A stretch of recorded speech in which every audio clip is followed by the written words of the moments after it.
Hello everybody, my name is Mark Berres. I play drums and percussion, and I was asked to put a little video together to share with you a little bit of this world of drums and percussion, something that you need to know about.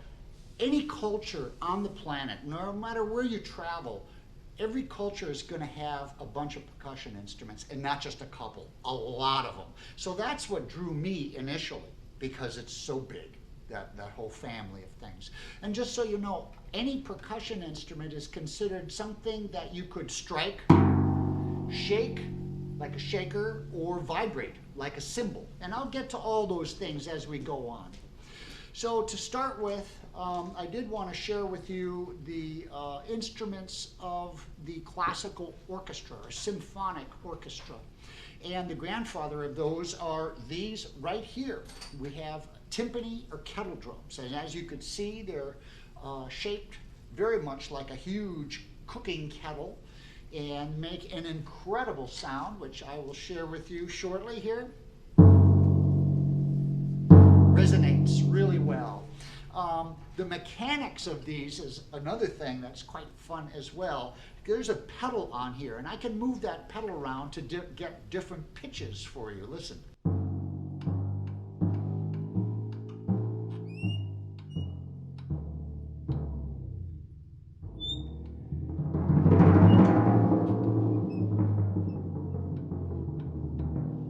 So that's one of the variables about the timpani, playing with the pedals.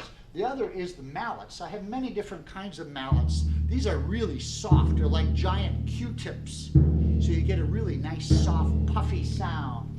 And then on the other end of the spectrum, I have some wooden mallets, which are very intense.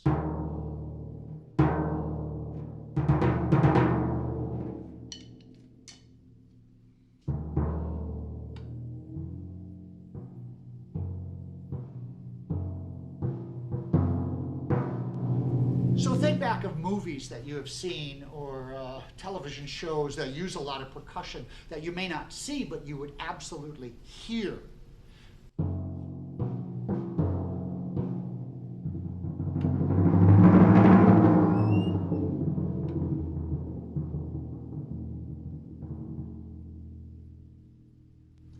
Timpani, kettle drums. So next we're going to move on to the bass drum and the snare drum. Now these, very much like the timpani, came out of necessity of military needs. For instance, the timpani, it's believed that Hannibal, when he was crossing over the Alps to invade the Roman Empire and conquer them, he had elephants and a huge army. And on those elephants were timpani and variations of those kind of drums to keep this cadence, to keep this marching going, to keep the energy at a frenzied level, so when his soldiers get there, they could do what they needed to do.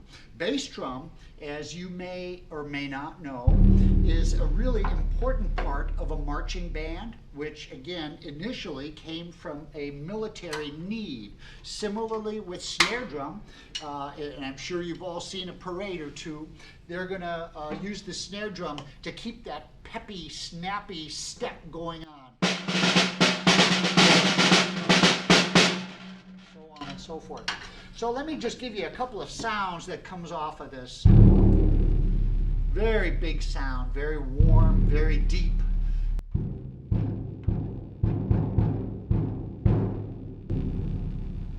Nice. Now I have a couple of other mallets. I'd like to play just a little roll for you. Might be thunder, perhaps, from a movie segment. Beautiful sound and huge. Now the snare drum, the reason it's called a snare, on the bottom, I want to show you that we've got these little wires. Initially, when they put these wires on to give it that snappy sound, they were woven animal hide to stretch across there. Now they're using wire, and that also works. This is with the snares on. This is with the snares off. One really important piece of orchestral literature that uses the snare drum is a piece by Ravel, and it's called Bolero. And the snare drum part goes from the very beginning to the very end. Many percussionists look forward to it and some dread it because it's the simple rhythm that continues.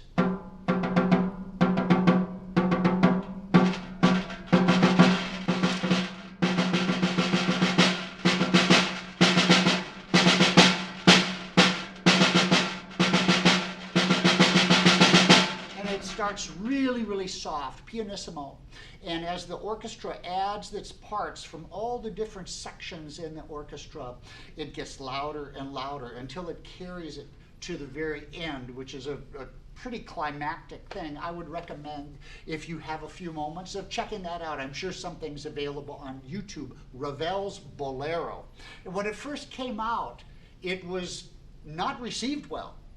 The people in the audience thought this is a piece of music to drive someone completely crazy because of the repeating rhythm. But if you listen really carefully, and that's what music's about, listening really carefully, you hear that all the additions are so beautiful. It's like starting out with a blank canvas, sound canvas, and then adding all these colors. And if you're not looking close, you're not going to see it. If you're not listening close, you won't hear it.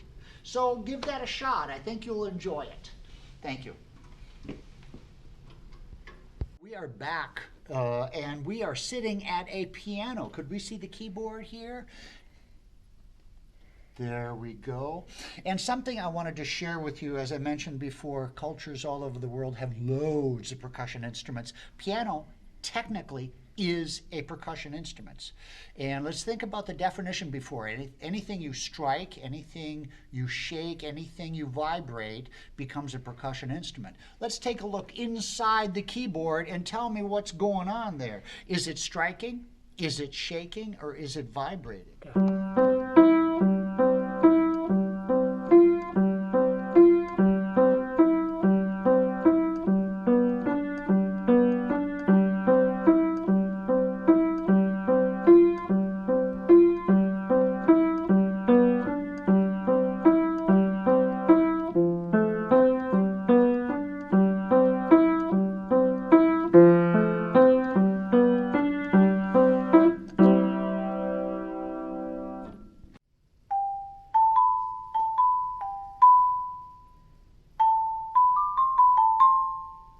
Alrighty, welcome. We are back and we are dealing and talking about keyboard mallet instruments. This one in particular is called a xylophone. This one specifically is called a glockenspiel, or orchestral bells. And you may notice from the layout of the keys, this is exactly like the piano that we were dealing with before. These notes up here would be the black keys, just like on the piano. Same with up here. And these down below would be the white keys. So that's why they call it a keyboard, piano keyboard, mallet instrument, because we are playing it with, correct, mallets. Now there again is just a myriad, a ton of different choices in mallets. And what I have today is most appropriate for these. They're a little bit hard for the xylophone, and for the glockenspiel, they're hard plastic, because you want that sound to really come out.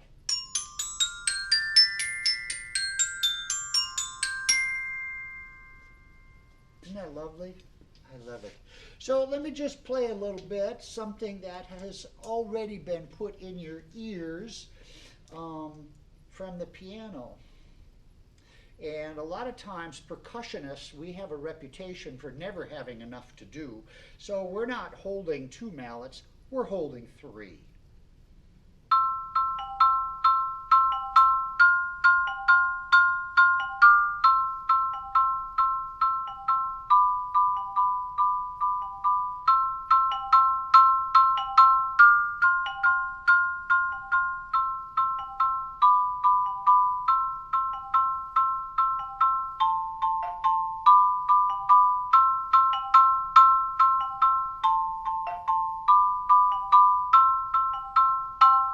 Keep that in your ear, and we're going to move right over to the Glock or the bells.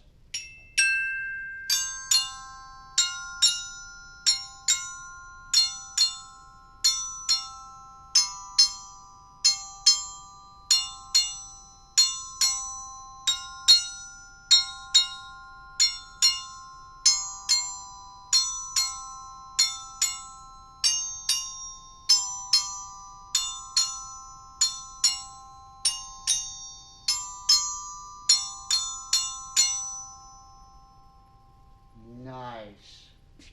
And there we have it. These keyboard mallet instruments originated in Asia and Africa. In Asia, from my experience, connected with Indonesian music, the bars are iron and they ring out a lot. Now, from several African countries, they will use slats of wood, and underneath you see these little round things. They're resonators. That gets the sound rich and warm. Underneath, in those instruments from Africa, they used gourds. They would cut the end off, and after playing around with it quite a bit, they realized that the shape and the size of the gourd has a lot to do with the note on top of it. For instance, if it's a really high note, you need a tiny one. If it's a really low note, you need a big one.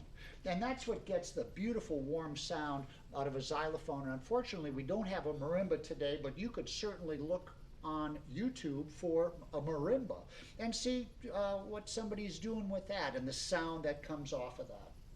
Keyboard mallet instruments. Thank you so much. Hello again. Just wanted to share a little culmination with you, a little musical gift.